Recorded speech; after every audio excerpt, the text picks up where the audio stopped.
Good evening and welcome to Electronic Game Information and our Quarant-Egi version of the show, coming to you live from remote headquarters in beautiful Northeast Los Angeles, California. We have a wonderful show for you tonight. Plenty of discussions, plenty of issues, plenty of video games on the board. Looking at them, feeling them here. Yes, but first we have a rare thing, and this is an EGI exclusive. This is new to the show. This has never been done before here on Electronic Game Information, but it must be done, and it is an EGI retraction. So this is an issue that we had because of a video that we presented to you last episode that talked about the wonderful Night Dive Studios being in charge of the ODT Escape or Die Trying franchise and the probable remaster of that very interesting, very controversial game. Unfortunately, that video that we showed to you that said that Night Dive Studios now controlled the franchise is actually controlled by Pico Interactive. Pico Interactive, this is an EGI exclusive. Apology to Pico Interactive, the publishers of a number of very interesting re-releases and remasters, and I'm not sure what you would call it. They've done things such as re-release a wonderful game, Impossible. Impossible, of course, was the action platformer from the TurboGrafx 16. They re-released it on the Atari Jaguar, which was I think a very interesting choice. The kind of decision that I like to think that I would have if I controlled the Impossible franchise, which Pico Interactive does, as including the franchise that they now control, Escape or Die Trying. Escape or Die Trying, of course, built on a much shakier foundation than Impossible, because it was an earlier game that attempted to sort of fuse the sci-fi action and fantasy adventure genres into a fully 3D third-person and action adventure game. It's not the best game. Maybe it can be fixed. I don't know if it can be fixed. Maybe Pico Interactive are the people to do it. I would like to think that if they're not, that they would be willing to sell the rights for ODT or Escape or Die Trying to Night Dive Studios, the people that we said originally controlled the franchise currently. But that is not the case. Unfortunately, Night Dive Studios does not control that franchise, does not control the ability to remaster that for current generation consoles, for PC, Steam, good old games, the whole nine yards. The Night Dive Studios team, very talented, very, very, very talented. We are so sorry that we said that you did something that you didn't do.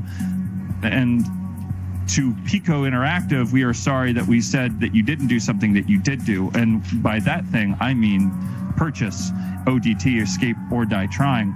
Now, turning to Night Dive Studios, I would like to use this as a platform now that we have your attention, because we're talking about this wonderful company and all the wonderful developers at that company. And not to say the people at Pico Interactive aren't wonderful, but Power Punch 2, 8 Eyes, Soccer Kid, all these games are just not the same, in the same caliber as games like Turok 2, Shadow Man, System Shock 2, et cetera, all those wonderful Night Dive Studios of remastered franchises that are coming out at lightning speed. I mean, these people just cannot be, their ambitions cannot be contained. So I would like to use this as a platform to ask them very nicely to please consider doing a full remaster of Turok 3 Shadow of Oblivion, and also codename Tanka. So please consider remastering these games. Please consider remastering ODT Escape or Die Trying. I'd like to see what you could, if you could fix that game, which of course it did, sort of a 4 or 5 out of 10 game, as opposed to something like Codename Tenka, which is a 7 out of 10 first-person shooter game originally released on the PlayStation. Still relatively well, from what I understand. Could do with a remaster, could do with a few tweaks here and there, probably some volumetric lighting effects, fog effects, etc. Codename Tenka. So happy to be talking about Codename Tenka here on Electronic Game Information. from Pico Interactive, we hope that for Pico Interactive, we hope that you consider merging with Night Dive Studios and merging the IPs that you've purchased over the years to create these collectible editions of games like Soccer Kid and Super Noah's Ark 3D. And if you put Pico and Night Dive together, you could have a wonderful company that could take on such incredibly dormant franchises as Armorines, an incredibly dormant franchise originally released on the Nintendo 64 and PlayStation using the Turok 2 engine, much like Turok 2 the Turok 2 that we know and love. Armorines, of course, was a game that had a lot of issues, mostly that it wasn't Turok 2, but maybe a company like Night Dive mixed with Pico could create something unique, could take the reins of this franchise, return it to glory. If it never had glory, then give it the glory. You could make it better. You can make these things better. It is possible to take old games and increase their quality. You don't have to just re-release them as is. Armorines, of course, has a subtitle which is Project Swarm. Now, I've never figured out what the acronym SWARM is. Project is not part of the acronym. That's an actual word, project. So SWARM is the acronym. So it's actually Project SWARM. And we don't. After maybe an hour of searching online, I was not able to find it. So we can only assume that the Project Swarm actually means sentries with arms and reticles, aiming reticles. Arms, of course, being a double meaning for arm that holds the gun, and the gun itself, the arm. Sentries with arms and reticles, making a better life for others. So that's Armorines Project Swarm on the Nintendo 64. Have your RAM pack ready. If you don't own a RAM pack, go out and grab you a RAM pack so you can get that extra resolution bump that you get from having that installed in your Nintendo 64. Night Dive Studios, please consider remastering Mace Griffin Bounty Hunter. Mace Griffin Bounty Hunter is a game, a very, very solid 6 out of 10 first-person shooter with space flying segments seamlessly integrated into the on-foot missions that the Mace Griffin must undertake. He must undertake the mission. He must fly to outer space. He must survive. But he also is a bounty hunter, so he must survive while also making money in the process. We also hope that if Night Dive or Pico Interactive or some merger of these two companies does happen, and they take on, these are all hypotheticals. These haven't happened, but if they were to happen, I would hope that they would consider in their remaster of Mace Griffin Bounty Hunter to take the Mace Griffin that was released with the game, the character model, and just put the hat back on, because there was supposed to be a hat on Mace Griffin, and they took the hat off, and they just gave him a regular old head, and wouldn't have been fun to have the hat with the cape, and that, so he looks kind of almost like Red Steel, the Red Steel 2 character, with a kind of not quite the same, not a duster like in that wonderful waggle and point your controller at the screen first-person shooter on the Nintendo Wii, but certainly would be hopefully for your consideration, bring it to market and find out. So last bit of news, Red Dead Redemption 2 is finally out on Xbox Game Pass. So I will be switching I will be switching over to the Xbox Red Dead Redemption 2 as opposed to the PlayStation 4 Red Dead Redemption 2, which I have not finished yet because I was very upset to find that it was incredibly difficult to do game time tracking on the PlayStation 4. Xbox One does have occasional game time tracking, so we're going to bring you some follow-ups to that revelation. And that was the news. So let's check in with EGI special correspondent and fan of the show, Alan Resnick. Alan, how are you doing tonight? Good, Robby. I respect the hell out of you. I respect the hell out of you, Alan, because as an EGI special correspondent, times are tough. Yes, we don't have the same infrastructure around us that we used to have. We don't have this is sort of like this is a demaster. We're talking earlier in the show about remasters of wonderful games like Armorines and Mace Griffin Bounty Hunter, and this is sort of a demaster of those, of not of those games, but of electronic game information. I just want to point out there's a bit of confusion in the chat right now. KP Sentai Snowbees, several of the chatters have alerted me to it looks like a Home Depot receipt on your background. And many of them have made the very good point of, if you can go to Home Depot, why can't you go and visit your friend Alan? Well, that's a great question, Alan. Well, because at Home Depot, you can do contactless pickup. So if you need things like what I need from Home Depot, which has been mostly grass, sod.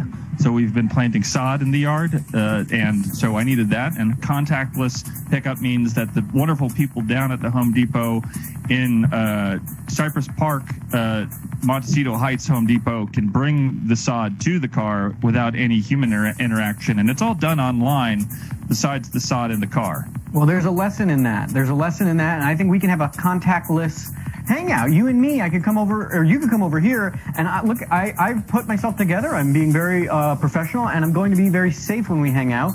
And we don't even need to be really touching. It can be sort of a almost, but not quite. Alan, I must say that unfortunately that although I do respect the hell out of you and everything I respect that you do the hell for out the of you. show, we do respect the hell out of Alan Resnick, but unfortunately we just can't trust we can't trust people anymore. We can trust the contactless pickup at Home Depot, but we cannot trust EGI special correspondence, because when you're getting the news, when you're getting the things that you need the most out of Robby, when you're researching the topics, when you're bringing us the special reports, we know that you're down. We know that you're getting into the down and dirty of the world, and we can't trust. And you can't trust. It's much like the thing. This is hydrogen peroxide and alcohol, and I'm going to wipe down my whole body, even my the parts. The guy parts, and the problem is, Alan, going to be clean. We spent so much time in parts that it's almost as if we don't even know if you were. I'm looking at you here on electronic game information on AdultSwim.com, but I can't. You can't promise me that you'll be the same person when you show up. No, Robby, it will be me. You can ask me anything that only I would know, and you can verify that it's me. I'm kind of reminds me of course, The Thing, the third-person action game where you explore Antarctica and you lose trust in your fellow man as you brave the alien invasion in the snow and the ice and the dark of night in that incredible territory that we all know is the last remaining undiscovered continent, Antarctica. Absolutely. We have not figured out what's going on there. As soon as we can get there, we'll figure it out. We'll burn it down, and we'll if you can beat the games. We can beat this thing, and we can hang out in a safe way. I don't want anyone out there to be irresponsible. I don't want to be irresponsible. I just want to have a little quality time with my best bud. Let's do a virtual fist bump. Unfortunately, something we've never done. Fist bump, because I understand that it would be interrupted immediately by a new segment. We have a new segment alert with EGI special correspondent Alan Resnick. That's right. Wow. Okay. Wow, a new segment alert. How exciting is that? So tell us a little bit about the new segment. Tell us. The new segment is Alan explains specific post-merger Square and/or Enix non-playable characters, Tonberry edition. Tonberry with special correspondent me. Wait, so can you explain exactly what the title means?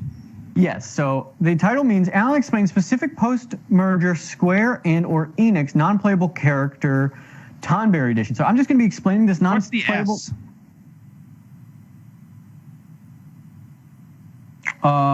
S? Square. That's Square. Square is a company. Square is a company. There's two companies. Well, they're now a larger company, aren't they? Well, that's.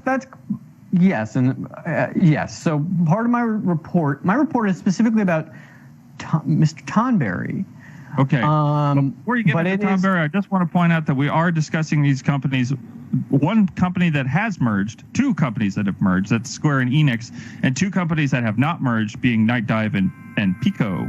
No, this is about the companies Square and Enix merging. We're not condoning any sort of mergers between Square and Enix because they've already happened. Take it away, Al. They've already merged, and I'm focusing on Tonberry, who's a character from the Square side of the merger.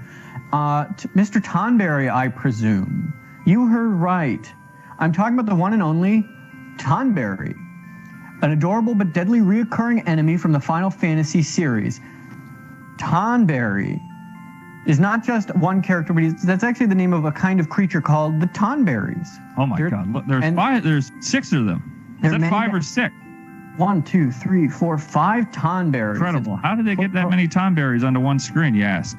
I don't know. That's a question for the employees on the Square side of the Square Enix merger, because as far as I could tell, Tonberries have never occurred on an Enix. They occurred in Final Fantasy, which started with Square. Are Tonberries the slime of the Final Fantasy franchise? You know how the slime is sort of the emblematic Dragon Quest. Yeah, no, I don't think so. But Tonberry is cute, like a slime. It is a cute kind of Japanese character. Wears a little hood. Is it cute because it's Japanese, Alan? Because I think that's a fairly problematic statement. I wouldn't say a thing like that. I don't say problematic things. I mean, it is cute it is in the style of, it is from Japan, and it is cute, and it was made by a Japanese company, Square. So it's just, Square Enix. Square first, and then merged. Then there was a merger that happened, and the merger was actually the result of a failed film called The Spirits Within, which I went to see with my father in theaters, and I thought it was quite a magnificent film. But apparently, magnificent film. What was that? What was it? What happened? Well, what happened in the movie? James Woods was in the movie, and they spent a lot of money animating James, trying to get the mannerisms of James Woods perfectly animated, and it cost them more money. People didn't see. I saw it with my dad. I don't know, and I loved it, but other people didn't love it. They didn't see it, and this game company touched their toes into Tinseltown, and they tripped, and they splashed in the pool, and they didn't make money. But anyways, back to Tonberry. He wears a hood, and he carries a lantern and a knife. And you got to be careful because of that knife. Tonberry made his first appearance in Final Fantasy V and has been in every Final Fantasy game since. Now, Final Fantasy V is the one that was that the one that introduced the jobs system, or was that Final Fantasy III? The real Final Fantasy III, not Final Fantasy VI. I always get those two mixed up, 3 and 5. I think it's the numbers. They're 3 and 5 are very similar numbers when you really break them down. Yes, 3 and 5 are close. And Final Fantasy V, I don't know about what it introduced, about jobs, but it introduced Tonberry.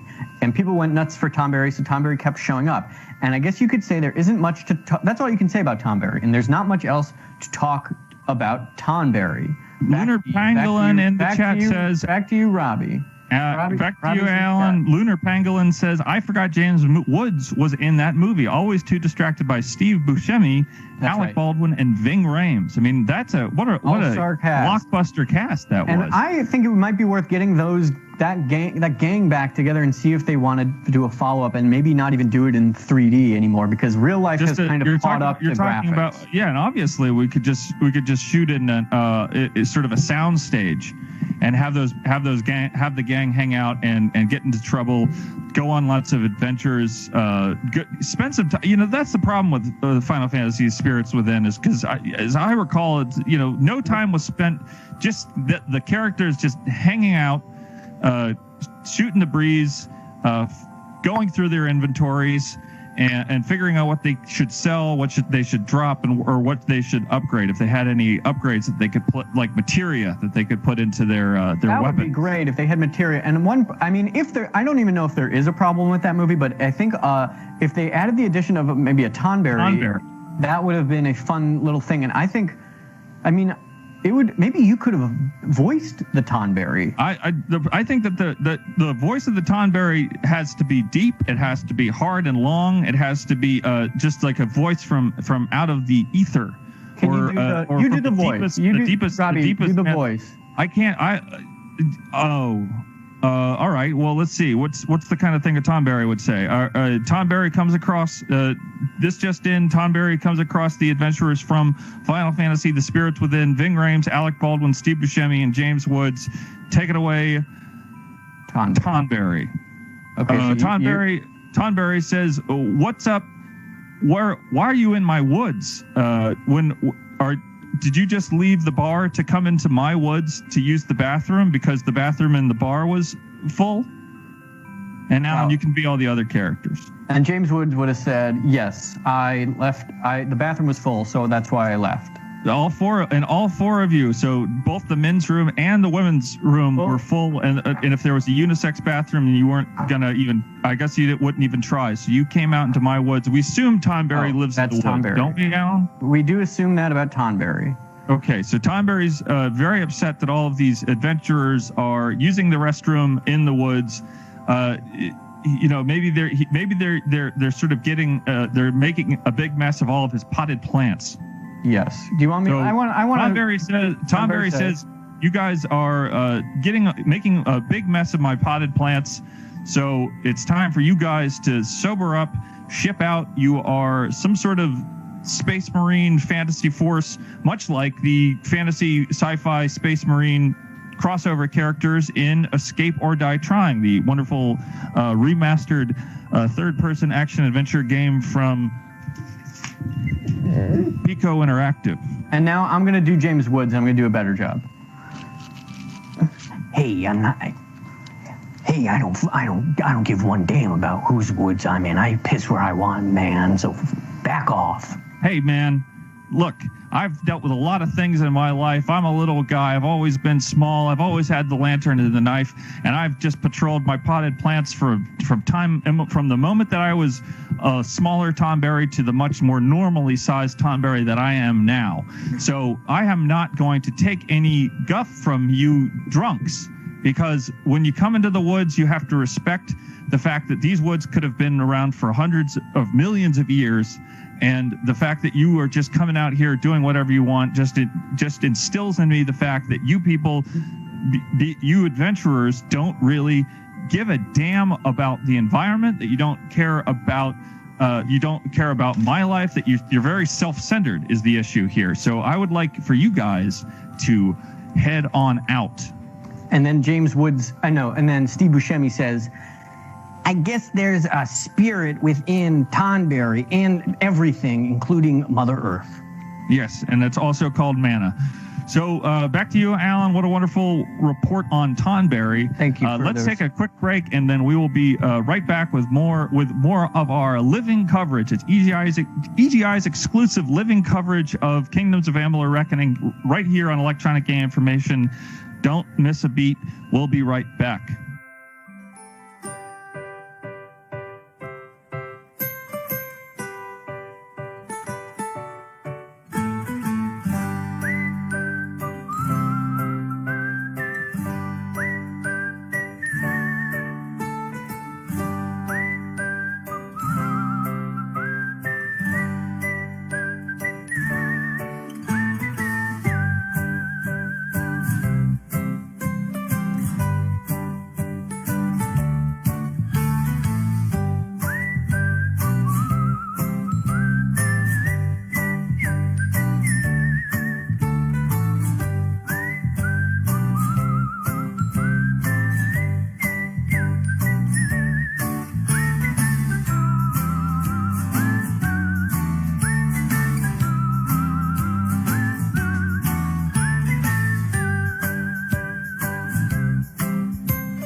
And we are back. We're back with our exclusive coverage of Kingdoms of Amalur Reckoning. Guys, exclusive living coverage of Kingdoms of Amalur Reckoning. What a game. Huge, vast.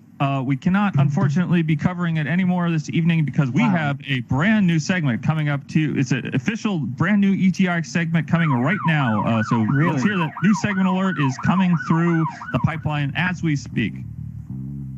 I can't. What's the new segment? Alan, the new segment is called Vehicle Levels. Alan, it's going to be a recurring segment on electronic game information, an EDI exclusive, never been before seen or done here on the show. Electronic game information on AdultSwim.com. It's vehicle levels from all of the wonderful games that are otherwise different types of games that don't say the word vehicle in the title or don't imply right off the bat that there's going to be vehicles. Talk about an exciting segment. So this is an exciting new segment. So we're not going to be doing any sort of vehicle segments in games like Burnout or Sega Rally Championship 2 or the Tokyo Extreme Racers. It's going to be exclusively games that are different types of games other than vehicle games. So no cars, no driving in the title. No, there's going to be cars, there's going to be driving, there's going to be action, there's going to be adventure, but not in the title. This is exclusively games that have segments that include vehicles, but are not vehicle games. So that's this is the new segment. We're going to start with our first. This is not an anniversary. It's an introduction. It's the first one. So that means it is the exclusive. It's new. It's here. It's Pariah. Pariah, the wonderful first-person shooter, Unreal Engine 2 first-person shooter from 2005 that was released on the Xbox and PC that has incredible, if not somewhat undercooked first-person shooter action that is punctuated by moments in vehicles, not cars. They're not cars, Alan. That's the great thing about this. When you have a wonderful game like Pariah, which asks, of course, the question, am I the pariah? Who is the pariah? What's the point of this game? Who's sick? Because there's a sickness in this game, much like we have in the country today. There's a sickness going around, and one of these people in Pariah has the sickness, and maybe they both have the sickness, but one of them is the cure, and that person needs to be protected at all costs, whether it is with the gun that you shoot at the people trying to get the cure, to trying to block the cure. And why would you want to do such a thing in a sci-fi action adventure game like Pariah?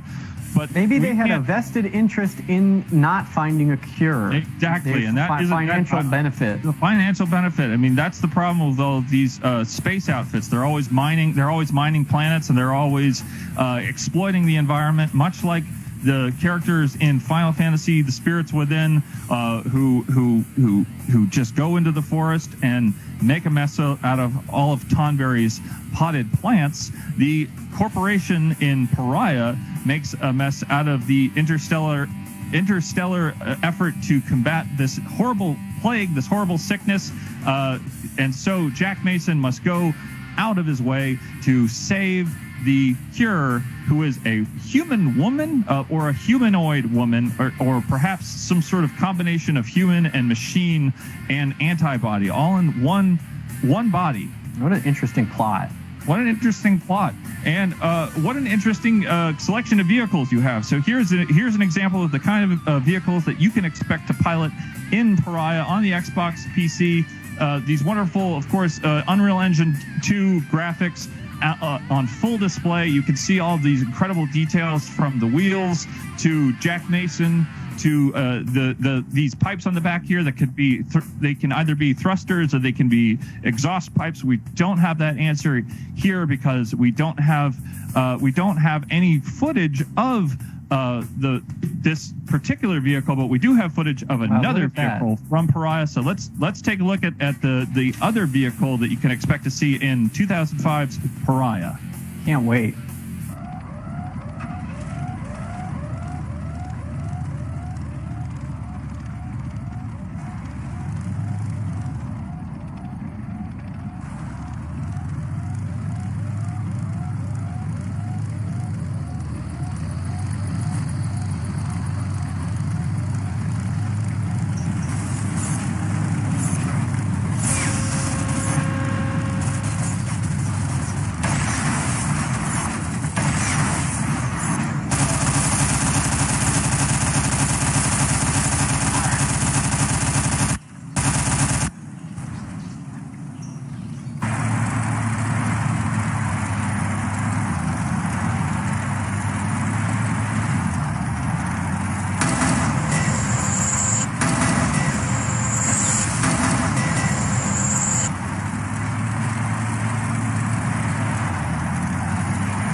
So, of course, Alan, what we just looked at was the sort of Jeep, the Jeep-like vehicle that is so common in these first-person science fiction action games that do have vehicle segments. You see similar vehicles in the Halo series. You see similar vehicles all over the place. It's always a kind of Jeep-like thing that has a gun on top of it, and the gun just has infinite ammo. It doesn't overheat in Pariah, and it's hard to it's kind of hard if you take a closer look. You can kind of see the wonderful Unreal Engine 2 details. Wow. Here. All of these Is that panels, real? Is that a photo or a game? This is a exclusive EGI exclusive screenshot from Pariah from 2005, running on either PC or Xbox. Hard to tell which, but you can certainly tell that it is the Unreal Engine 2. The Unreal Engine 2, of course, that powers such wonderful games as Unreal Pariah. 2. And they Pariah. never put the Jeep or vehicle or tank. They never say that in the title. They just call it Pariah, not. Yeah, they don't call it Pariah. They don't call it Pariah bike and bike like tri-bike and Jeep. It could be a tri-bike. It could be a tri-wheel. We do see those tri-wheels around these days. Wonderful people who have a need for speed will get a tri-wheel. They'll go blasting down these narrow roads in beautiful northeast Los Angeles, California, and their tri-wheels. Sometimes there's sort of LED lights underneath them. Need for Speed. That's not That's not on the list because those are car game. Those are the two vehicles that we have to talk about with from Pariah. But of course, you can't talk about the vehicle vehicle levels in Pariah without talking about vehicle levels in games like Project Snowblind. So I was unable to really get a good look at the tank here in Project Snowblind. So I outlined it with marker so you can see it a little bit better, Alan. If you want to take a closer look at that, what do you think about that? That's that's the vehicle, the tank from Project Snowblind. Can't use these. These are vehicles that you can't ride. But this is the vehicle. You can ride the tank, but not the other thing you circled. And it always isn't it always the thing with these tanks that it always needs a little bit of time to reload after you fire the main gun, but oftentimes there's a sub-weapon, which is usually a machine gun, that can be just shot at an infinite rate. Wow, that is cool. And I miss you. I can't believe that you could just... There might be a future where tanks have machine guns on them that never run out of ammunition. I wish I had my access to one of these magical guns, and I could use it to blast away the disease that is stopping me from spending my time with you. I feel like the way I miss you so much. I feel like it's radicalized me in a certain sense of the world. I've been radicalized to spend time with you. Tanks, if you got an incredible magic tank with infinite ammo that doesn't ever overheat, you could use it to either fight Tonberry or save Tonberry. It's not clear which one you would want to do. Although we are talking about Tonberry in the context of Spirits If I had the tank, I'd use it to kill Tonberry. And Tonberry says, you better have. I hope that you've spent a lot of time grinding and building up your level caps and have enough materia in your swords and or guns, because you are from Spirits Within, so you don't use swords. If you were from Advent Children, that would be a different thing, because if you were from Advent Children, then you would be the same people that we know and love from the Final Fantasy VII game, whether you're Sephiroth or Cloud or Tifa or Aerith or Eris or Rena. Or what's that? What's the cat? What's the cat? I don't know the cat. If I don't give a I don't care about that. I'm from a more grounded reality that is the Spirits of Within universe, and we don't have swords or materia. So if we're going to be talking about James Woods, we're talking about Steve Buscemi, so we're talking about the Spirits Within. You can't talk about those wonderful two. These are method actors. They did everything they could to prepare for the part. Where they fight Tonberry? I don't think so. Why would you want to do that? I don't. He's small. He's sweet. He's got those little yellow bug eyes. He's Tonberry. If I see another Tonberry, I'm getting in my space pod and zipping off to Genesis Project. Back to you, Robby. Back to you, Alan, and Genova, right? It's been a while since I've seen the film. I kind of, that was a little bit of an improv I did.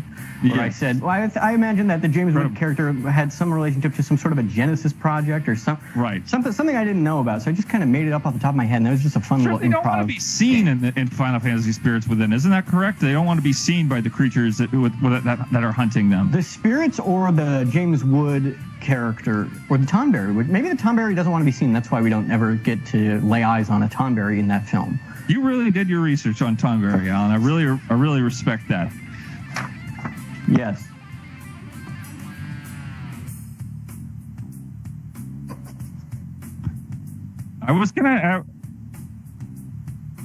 So let's go right into It's the Letters. We had one more slide for Advent Rising. There it is. It's the vehicle, the Jeep-like vehicle from Advent Rising. But honestly, I'm so excited to get to It's the Letters to see what you guys. These are actual questions, comments, statements at Electronic Game Information from our social media accounts on Twitter and Instagram. Follow us, ask us questions. We will try our best to read as many as we can online here on AdultSwim.com. Alan, why don't you take the first question? D-Noise asks, Alan, what part of Robby's body do you miss? And that's such a... Wow, what a good question. I don't know. I kind of miss the whole package because he's so great. Every part of you is interesting to me. Well, there's a lot of parts that you can't see, Alan, that are really always a problem. So don't try to focus on the sort of the minutia. Don't try to look for the micro. Look for the macro. Take the big picture approach to most things, including our relationship. Well, I guess my answer then would be that I'm most curious about the parts I can't see, but of the parts I can see, I miss your strong arms or your mouth. Big Plague wants to know, is Golden Sun overrated or underrated? Big Plague, wonderful question. These are the kinds of questions that we do hope that we do get through our social media accounts on Electronic Game Information on AdultSwim.com. Is Golden Sun overrated or underrated? Now, this is an incredible question because there is not a clear-cut answer. If it's overrated, that means it should be back relaunched as a new Golden Sun game on the Nintendo Switch, perhaps incorporating some of the wonderful techniques developed by Monolith Soft, the people behind the incredible Xenoblade Chronicles games, and who have lent their abilities, lent their expertise to games like Animal Crossing, and of course Dirge of Cerberus, Final Fantasy VII. If it's underrated, if it's overrated, then perhaps we could be looking at something more like a sort of reimagining of the series that would be a complete overhaul of what the essence of that turn-based fantasy game that has those it has that Shining Force quality to it, doesn't it, Alan? Yes, it does have that quality. So, and you want to know why? It's because it's made by the good people over at Camelot Software. Camelot Software, people behind the Shining Force games, sort of lost in the wilderness after the demise of the Sega platforms, but came back roaring back with Golden Sun, Dark Dawn, Golden Sun something or other on the Game Boy Advance, and these became staples of the Game Boy Advance turn-based JRPG library. But we have not seen a lot of them since that time period. Maybe one game on the Nintendo DS, Alan? Yeah. So, Alan, why don't you ask what other questions do we have? Matt.Soza says simply Robby and then a little smiley, face. And I hear you and I see you and I feel the same way. Okay.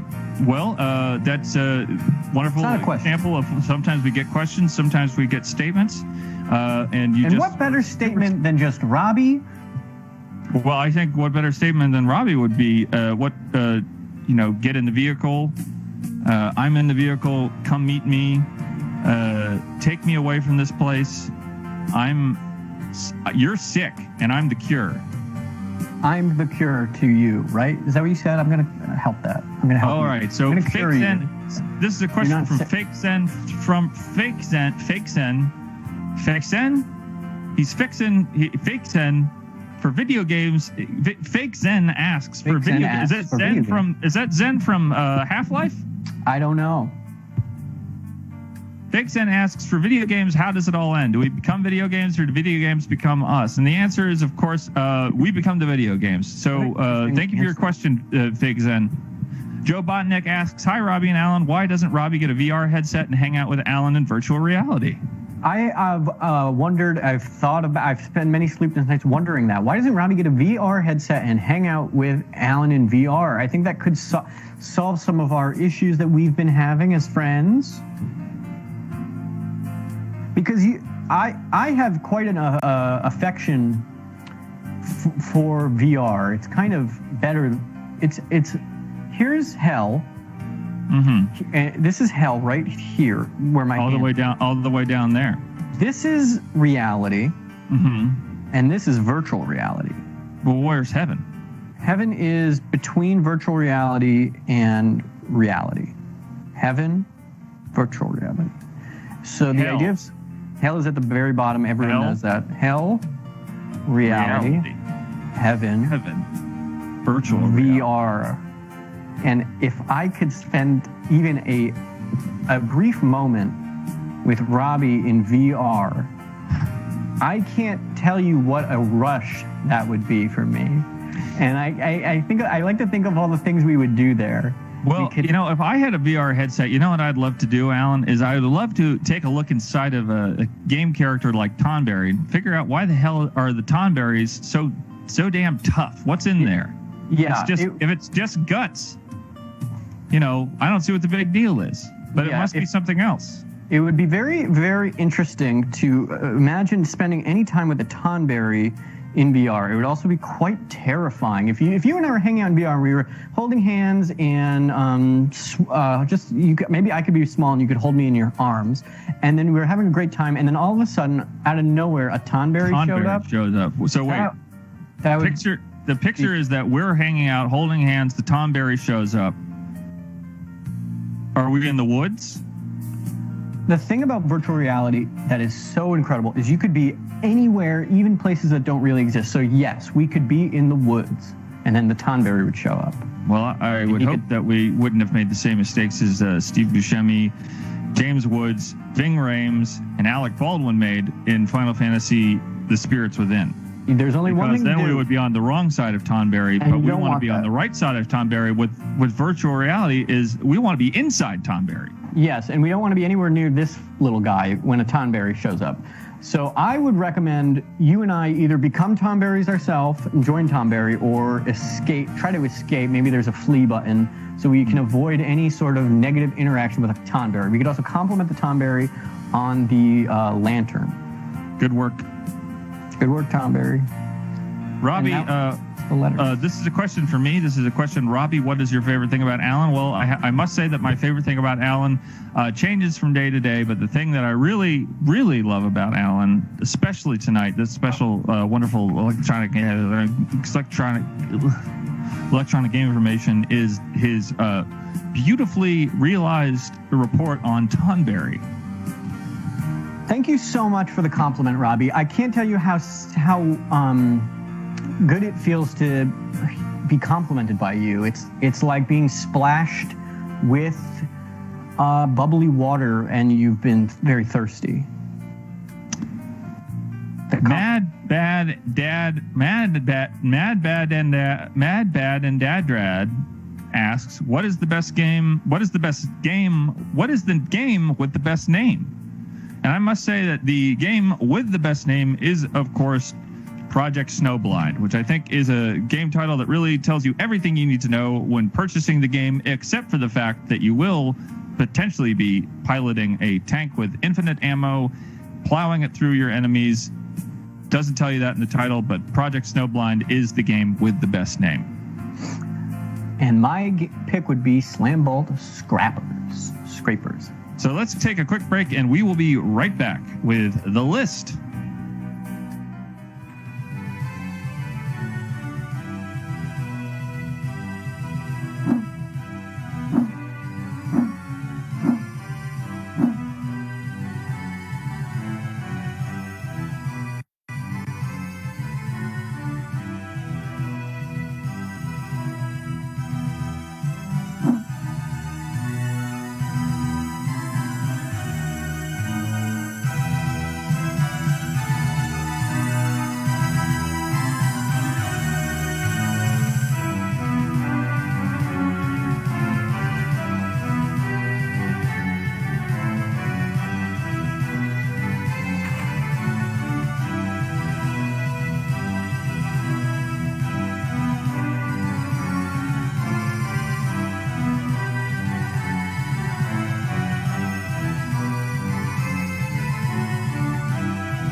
we are back with the list, and this is a very special list because it is the first time that we've done a list that is inspired by a question from It's the Letters.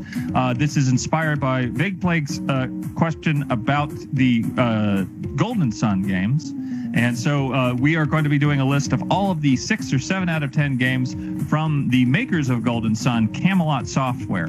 Camelot Software is, of course, the people behind Golden Sun, Shining Force, and a number of sort of off what do you call it? It's not the main. It's not the main Mario games. It's the Gaiden games. Are they the Gaiden games? I don't Where know. is Camelot? I don't know what the meaning of the question is, but I'm just happy to be on the list. So they are. Let's just dive right into the list because this is a big list because there's a lot. I mean, Camelot Software has some 8 or 9 out of 10 games, but they also have a number of 6 or 7 out of 10 games. So let's dive right into that thing, starting with Shining Force. Shining Force Gaiden. Shining Force Gaiden is, of course, the wonderful Shining Force franchises shrunk down, brought to the Sega Game Gear, and I do believe the Master System.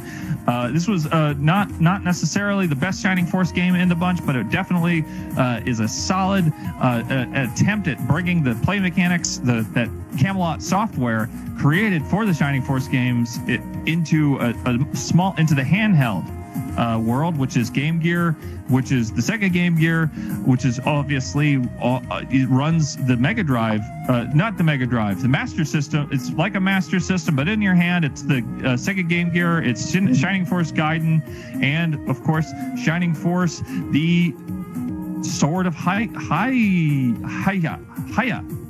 It's Hajya. Shining Force Sword of Hajya. What does that mean, Alan? What is Shining Force Hajya? Sword of Haya?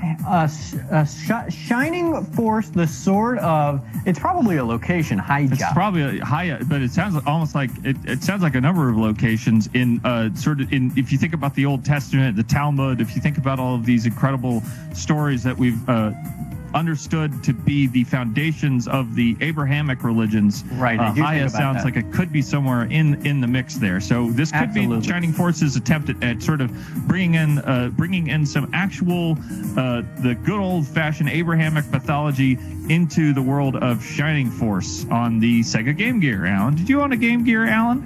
No, I didn't own any consoles or even handhelds until well after college, and my dad secretly bought a Nintendo Wii for himself. Shining the Holy Ark is, of course, a good solid 7 out of 10 shining game for the Sega Saturn. Shining the Holy Ark. So we are back to thinking about these old Testament era, these sort of ancient Middle Eastern religions and all of the baggage that comes with that. I mean, and the Overlook Hotel. And the Overlook Hotel. You said this was a Shining game, and so Shining Force. Oh, Shining Force. The Force in the Overlook Hotel, it can't be questioned. So I'm confused now. This is what I thought. It's about the scary hotel and the cold man. No, this is about a group of adventurers exploring each other's friendships through turn-based battles on grid-based turn-based battle. Yes, that's interesting. I wish I could explore our friendship in turn-based sort of a game. So Shining. Some people might say that Shining Force, Shining the Holy Ark, is 8 out of 10 game, but they would be incorrect. It is a solid 7 out of 10 game, which ain't bad for one of these Shining Force mainline story. The stories connect. This is DLC, Robbie. What the heck is this list? This is all the Camelot games that are 6 or 7 out of 10 games. So the Golden Sun games aren't going to be on this because I think most people would agree that those are 8 out of 10 games. God, yes, it is definitely. We've been doing a lot of 6 or 7 out of 10 games on the list. Yes, usually the list is bad games that Robbie has 6 some or sort 7 of out of 10 ain't bad. That's a high D or a low C. So there's some quality to be explored in. Yes, the list is normally a mediocre game that has a lot of heart that nobody played.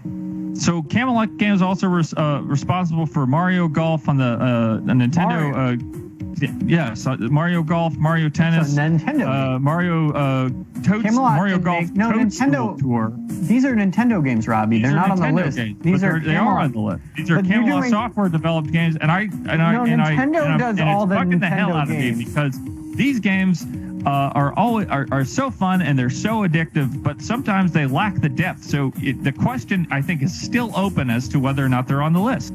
Got it. I'm gonna say no.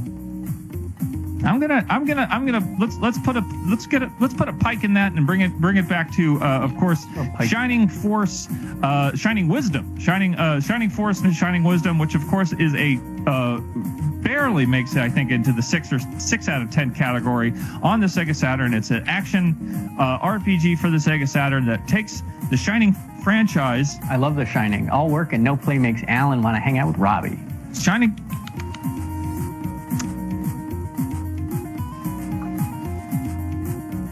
Let's so if I break them down, so Mario Golf on the Nintendo 64, not on the list. Mario Golf on the Game Boy Color, that's on the list. Okay, I don't understand this list. Neither of the Mario Tennis games from the year 2000 are on the list. This is one of those confusing lists I'm never going to get. But Mario Golf for the Game Boy Advance might be on the list.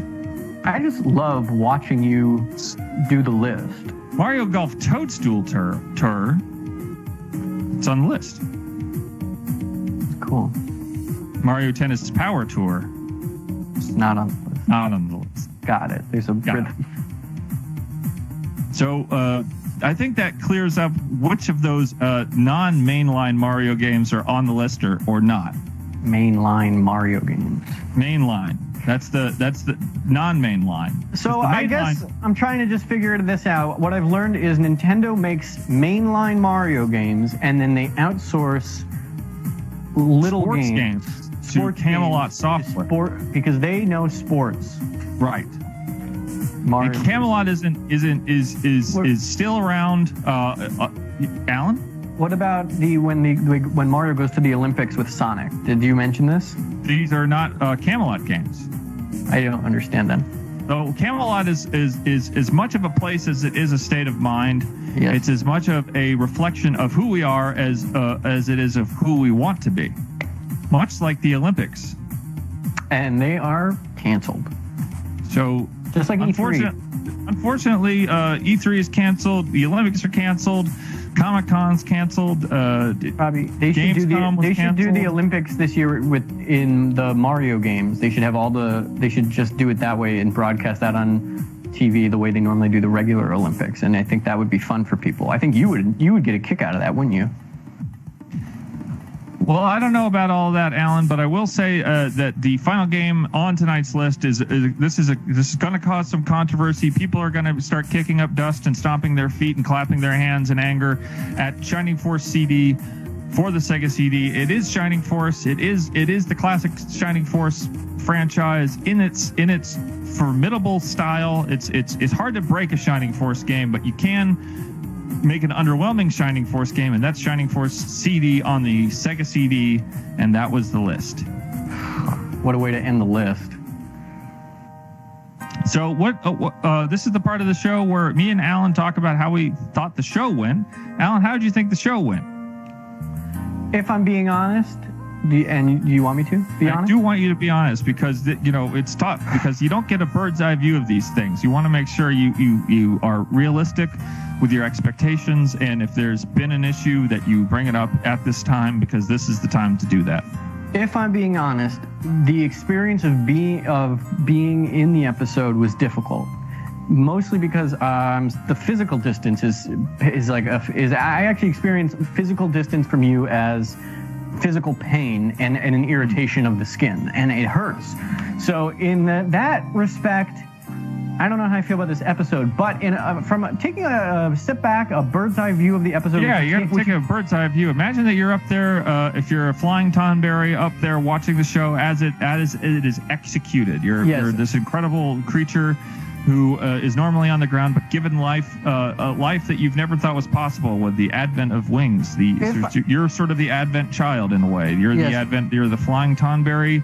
You're looking down on electronic gaming information on AdultSwim.com.